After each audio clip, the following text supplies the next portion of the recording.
الرحیم۔ امامت کے متعلق ہم 3 مسائل بیان کریں گے۔ پہلا مسئلہ، ٹیلی ویژن دیکھنے والے کی امامت کرنا کیسا ہے۔ مسئلہ نمبر 2، نامحرم عورتوں سے ہاتھ ملانے والے کی امامت کرنا کیسا ہے۔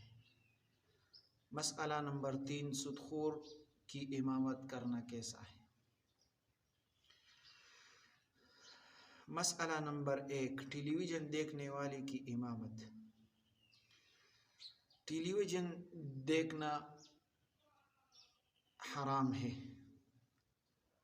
اور ایسے شخص کے پیچھے نماز کرنا مکروہ ہے، مکروہ تحریمی ہے۔ مسئلہ نمبر 2، نامحرم عورتوں سے ہاتھ ملانے والی کی امامت۔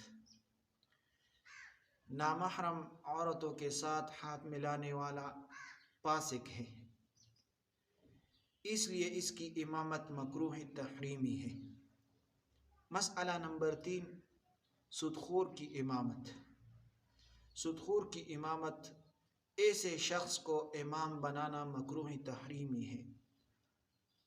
اس کے پیچھے نماز مکروہ ہے، لیکن لٹانے کی ضرورت نہیں، نماز ادا ہو جاتی ہے۔